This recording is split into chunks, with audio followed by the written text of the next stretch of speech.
Ka-Bar Becker Big Brother.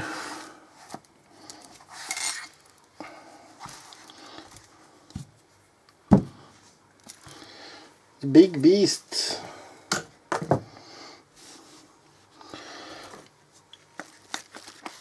Ka-Bar Becker BK16.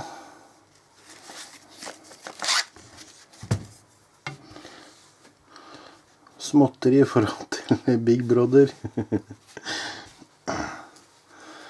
Både foran og bak, så du ser forskjell på størrelsen. Oppå også, så ser du enda bedre. Legger vi den der.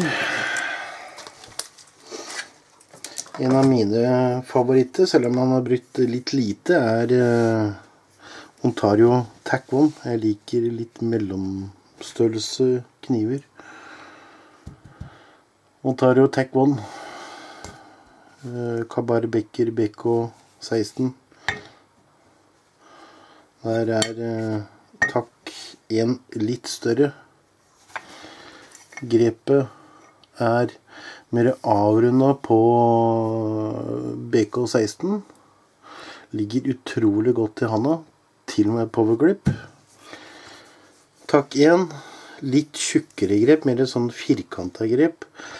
Maks av hva jeg liker i handa som power grip. Det er, hva skal jeg si da? I mine hender så har den et skikkelig godt grep på alle mulige måter. Vått og tørt. Micarta, canvas Micarta er jo canvas som er lagt i lag, limt sammen. Det er derfor det heter canvas Micarta. Det har veldig god friksjon, sånn som dette her. Veldig god friksjon når det er vått. Enda bedre friksjon når det er vått, faktisk. Og også med handsker er det veldig god friksjon. Veldig glatt overflate, men fuktige hender i en eller annen form, det gir et skikkelig bra grep, altså. Og her har du en god kjepp å holde. Nei, det var ikke det vi skulle snakke om nå. Og så har vi... Jeg tar Ontario igjen. SP16. Mye større blad. I forhold til Tac 1, som så ligger tyngdepunktet omtrent der. Det vil altså si grepet er mye tyngre enn selve blad. Her har du vekta omtrent perfekt, men tangen går ikke lenger bak enn til her. Også veldig bra grep, tjukt grep, men på grunn av høyden så har du veldig godt grep også på hva er dette stoffet heter for denne? Ikke Kydex, vet du, men noe annet rart nå. Tac 1, alt for liten for din del, men for meg, veldig bra. Her er blad mye mer fortungt, altså svært kraftig blad, det er tjukt blad. Det er det forresten på alle disse knivene. Tjukke, gode blader. Enten så er det 10,95, eller så er det 51,60, og begge to er utrolig bra. Fjerde så var det alt som er.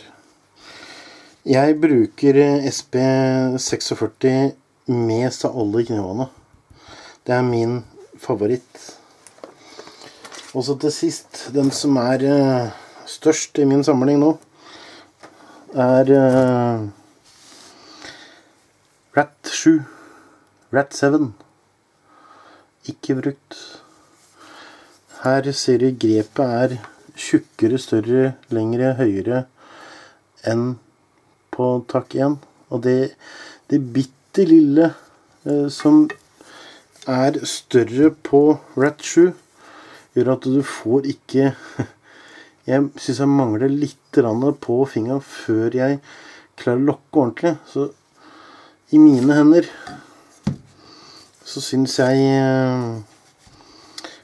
sjueren, det samme er med femmeren også, som når det gjelder grepet. Rat 5, 7 og R-tak har stort sett samme grepet. Litt i tjukkeste laget når du skal bruke kniven. Tyngdepunktet ligger litt mer der du skal gjøre i forhold til takk 1. Men på grunn av grepet på takk 1, bladform og vekt og hele pakka, så synes jeg takk 1 er bedre å bruke. Men som jeg sier til deg, jeg bruker SP46 mye mer. Det gummigrepet som er her, det ligger veldig bra i handa. Jeg får lokka for et par av fingrene. Og det er mer huggert. Men tangen går ikke lenger opp til en hit, så den stikker ikke ut. Det er bare stikktange. Det gjør forrige modellen var litt svak på akkurat det, men jeg har så langt ikke sett noen som har greid å ødelegge det grepet. Altså ødelegge kniven på grunn av at det ikke er fulltange. Sjøren er jo litt større, men samtidig så er blad ikke fullt så høyt, som du ser. Man skal se på kameraet, ja. Men blad er ikke like høyt. Det spørs hvis du skal hakke, kutte, skjære, så er det kanskje litt mer tyngde i Rat 7 enn i SP46. Det er derfor jeg tenkte kanskje SP50 eller noe sånt. For da har du mer snert mot tuppen av kniven. Nederst BK16, SP46, Rat 7 og Big Brother.